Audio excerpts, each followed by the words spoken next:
भगवान गौतम बुद्ध ने कहा कि प्राणी स्वयं अपने कर्मों के स्वामी हैं। वे अपने कर्मों की ही विरासत पाते हैं, अपने कर्मों से ही उत्पन्न होते हैं और अपने कर्मों के बंधन में बंधते हैं। उनके कर्म ही उनके शरणदाता हैं। कर्म जैसे शुभ अशुभ होंगे, परिणाम भी वैसे ही शुभ अशुभ होंगे और उनके अनुसार ही भोग भोगेंगे। जो कुछ हमें भोगना पड़ता है वह हमारे ही किए का फल है। किया हुआ चाहे नया हो या पुराना, उसका फल अवश्यमेव भोक्तव्यम। निष्कर्ष यही कि कर्म करना हमारे वश की बात है। भाग्य हमारे अधीन है। हम जैसा चाहें वैसा भविष्य बना सकते हैं। कर्म का विवेचन करने पर झांत होता है कि उसके उद्गम के भी 3 स्थान हैं: मन, वचन और कर्म। मनसा वाचा कर्मणा, मानसिक, वाचिक और कायिक, शारीरिक। कायिक जो कर्म कायिक है, सामान्यतः उसे ही प्रधानता दी जाती है, क्योंकि वहीं दिख पड़ता है, जैसे किसी को मारना या शारीरिक यातना पहुंचाना आदि। वाचिक किसी को गाली देना, अपशब्द कहना या बुराई करना आदि। इसे भी थोड़ी गंभीरता से लिया जाता है। मानसिक किसी के प्रति मन में बुरी भावना लाना आदि। इसे सामान्यतः बहुत ही मामूली बात समझा जाता है, परंतु वास्तव में यह मूल्यांकन गलत है। वस्तुतः क्रम इसके विपरीत है। मानसिक कर्म विचार सबसे महत्वपूर्ण है, क्योंकि शेष दोनों प्रकार के कर्म, वाचिक और कायिक, का मूल उद्भव तो मन से ही होता है। जो कुछ भी बोला या किया जाता है उसका विचार पहले मन में ही उठता है। इसलिए किसी भी कर्म का मूल्यांकन करने से पहले उस समय मन की भावना को देखना होगा। एक डॉक्टर या वैद्य और एक हत्यारे का उदाहरण लें। दोनों ही शस्त्र का प्रयोग करते हैं। दोनों के शारीरिक कर्मों से एक निर्दोष व्यक्ति को पीड़ा होती है, उसकी मृत्यु भी हो सकती है, परंतु डॉक्टर को कोई दोष नहीं देता। हत्यारे को दंड मिलता है। क्यों? छुरी का प्रयोग करते समय डॉक्टर और हत्यारे की मनोभावना में अंतर था। एक की इच्छा उपकार करने की थी और दूसरे की अपकार की। इसी प्रकार वचन की भी बात है। एक व्यक्ति दूसरे को मूर्ख या बेवकूफ कह देता है तो झगड़ा हो जाता है, परंतु एक पिता अपने पुत्र को मूर्ख या बेवकूफ कहता है तो कुछ नहीं होता, कोई बुरा नहीं मानता। इसीलिए कहा गया कि मन ही प्रधान है। यदि तुम बुरे मन से बोलते हो या कुछ करते हो तो दुख वैसे ही पीछे चलता है जैसे बैल के पीछे गाड़ी का चक्का, और यदि निर्मल मन से बोलते या करते हो तो शांति वैसे ही पीछे चलेगी जैसे व्यक्ति के पीछे छाया। कर्म राग और द्वेष के जनक हैं। हमारे मन की अनचाही होती है तो द्वेष उत्पन्न होता है और मनचाही होती है तो राग। इस राग द्वेष का प्रभाव हमारे ऊपर पडिडी डेचता है, चाहे क्षणिक अल्पकालिक हो अथवा दीर्घकालिक, पर पड़ता अवश्य है। बार बार होने पर इनका प्रभाव संचयी, क्यूमुलेटिव हो जाता है। इस प्रकार उनके प्रति तृष्णा पैदा हो जाती है और यह तृष्णा संस्कार डालती है। एक उदाहरण से समझें तो हम इन्हें पानी, रेत या पत्थर पर लकीर की उपमा दे सकते हैं। जो संस्कार जितना गंभीर होता है वह उतना ही गहरा प्रभाव डालता है। एक समय की बात है, एक महात्मा अपने शिष्य के साथ घूमने के लिए निकले। महात्मा को इधर उधर की बातें करना बिल्कुल भी पसंद नहीं था। कम बोलना और शांत रहकर अपने काम से काम रखना महात्मा को पसंद था, लेकिन उनका शिष्य बड़ा बातूनी था। वह सारा दिन इधर उधर की बातें ही किया करता था और दूसरों की बातों में उसे बहुत आनंद आता था। चलते चलते जब महात्मा और उनका शिष्य एक तालाब के पास से गुजर रहे थे तो उन्होंने वहां एक मछुआरे को पानी में जाल डाले मछली पकड़ते हुए देखा। शिष्य को यह बात बहुत बुरी लगी और वह मछुआरे को अहिंसा परमो धर्म का उपदेश देने लगा, लेकिन मछुआरा उसकी कोई बात समझने को तैयार नहीं हुआ। पहले मछुआरा शिष्य की बात को टालता रहा, लेकिन जब शिष्य उसकी बात नहीं माना तो दोनों के बीच में लड़ाई झगड़ा शुरू हो गया। जब दोनों आपस में बहस कर रहे थे तो महात्मा आगे निकल गए था, लेकिन जब महात्मा ने दोनों को आपस में झगड़ते हुए देखा तो वह वापस लौटे और शिष्य को अपने साथ चलने के लिए कहा और शिष्य का हाथ पकड़कर महात्मा उसको अपने साथ ले गए। महात्मा ने शिष्य को कहा, बेटा, हमारा काम तो सिर्फ समझाना है, लेकिन भगवान ने हमें सजा देने के लिए धरती पर नहीं भेजा है। शिष्य ने कहा, गुरुजी, हमारे राजा को इस तरह के लोगों के बारे में पता है जो इस तरह के बुरे कार्य करते हैं, और ना ही वह इनको दंड देते हैं। आखिर इस तरह के लोगों को सजा कौन देगा? शिष्य की बात सुनकर महात्मा ने कहा कि बेटा, तुम परेशान मत हो। इनको सजा देने वाली भी एक अलौकिक शक्ति इस दुनिया में है जो सब कुछ जानती है। भगवान की नजर सबके ऊपर है और वह सबके कर्मों का हिसाब रखते हैं, इसलिए तुम अभी चलो, तुम्हारा उससे झगड़ा करने का कोई फायदा नहीं है। शिष्य गुरुजी की बात सुनकर संतुष्ट हो गया और उनके साथ चल दिया। इस बात को बीते हुए 2 वर्ष का समय निकल चुका था। एक दिन महात्मा और उनका शिष्य फिर उसी नदी के पास से गुजर रहे थे। शिष्य भी 2 साल पहले वाली मछुआरे वाली घटना भूल चुका था। वहां उन्होंने एक घायल सांप को देखा जो बहुत परेशानी में था। उस सांप को हजारों चींटियां नोच नोच कर खा रही थीं। शिष्य ने यह दृश्य देखा तो उसका दिल करुणा से भर गया। उससे यह सब देखा नहीं गया।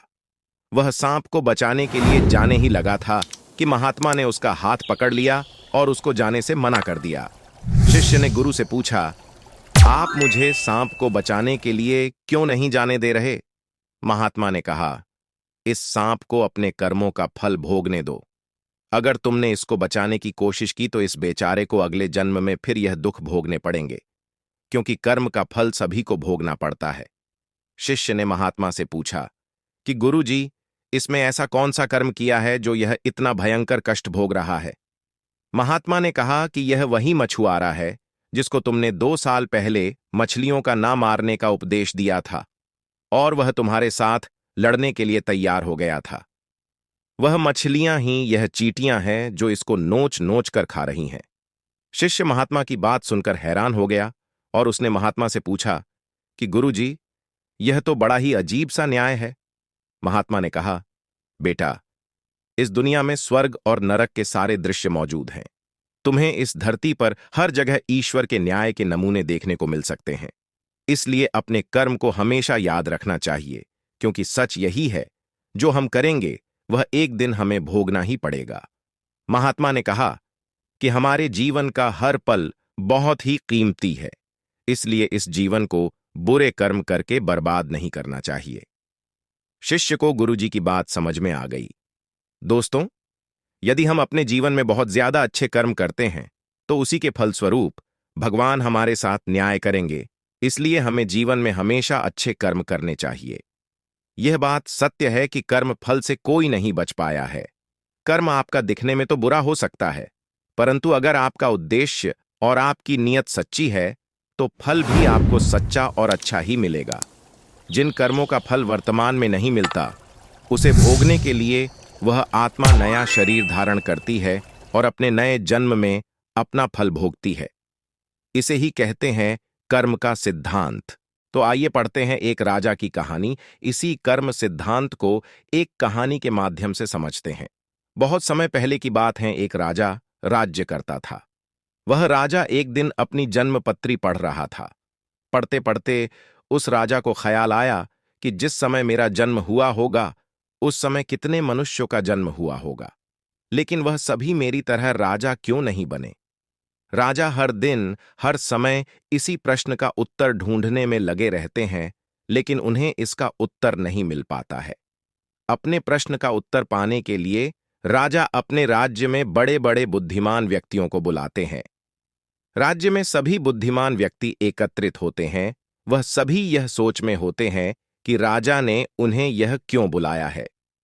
राजा सभी का अभिनंदन स्वीकार करते हैं और उनसे पूछते हैं कि जिस समय मेरा जन्म हुआ उसी क्षण में और कितने भी व्यक्तियों का जन्म हुआ होगा, तो उन सब व्यक्तियों में से मैं ही क्यों राजा बना? वह सभी राजा क्यों नहीं बने? सभी महान बुद्धिमान इस प्रश्न के लिए गहन सोच विचार करने लगे। वह सभी गहन सोच विचार करने के बाद वह उनके प्रश्न का उत्तर न दे सके। राज्य में एक बुजुर्ग बुद्धिमान व्यक्ति भी बैठे हुए थे। वह थोड़ी देर बाद बोले कि इस प्रश्न का उत्तर तुम्हें एक महान साधु देंगे जो कई वर्षों से एक घने वन में तपस्या कर रहे हैं।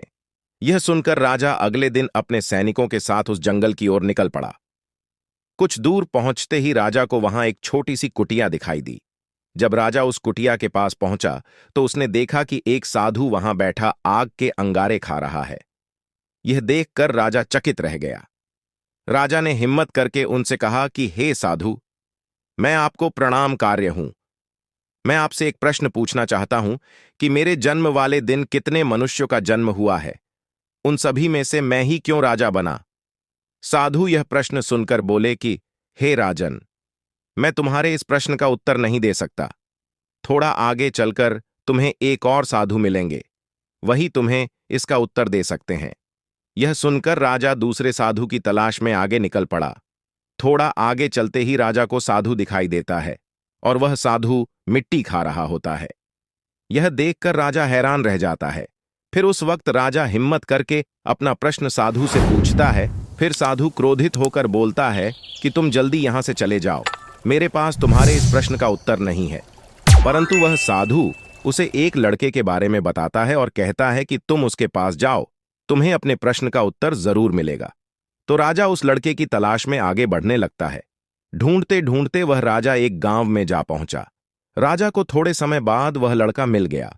वह बहुत ही बीमार था।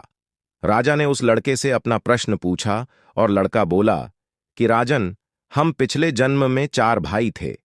एक बार हम चारों भाई किसी जंगल में भटक गए थे और हमें वहां कई दिन हो गए थे।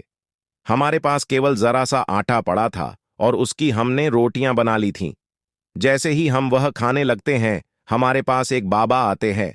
वह बाबा बहुत भूखे थे, वह हमसे भोजन मांगते हैं। ऐसे में बड़ा भाई बोला कि यदि हमने आपको यह भोजन दे दिया तो हम क्या अंगारे खाएंगे? दूसरा भाई बोला कि अगर हमने भोजन दे दिया तो क्या हम मिट्टी खाएंगे? अब जब मेरी बारी आई तो मैंने भी रोटियां देने से मना कर दिया। परंतु राजन, तुम बहुत दयालु थे। तुमने अपने हिस्से का भोजन उस बाबा को देकर उसका पेट भरा और तुम्हारे इस पुण्य के कारण तुम इस जन्म में राजा बने। रास्ते में जो तुम्हें अंगारे खाते हुए और मिट्टी खाते हुए साधु मिले थे, वह दोनों तुम्हारे भाई थे। तुम्हारा तीसरा भाई मैं हूं, जो इस समय मौत के मुंह में हूं। हे राजन, इसी प्रकार हम सभी भाइयों को अपनी अपनी करनी का फल मिला है। राजा को यह सुनकर अपने प्रश्न का उत्तर मिल जाता है।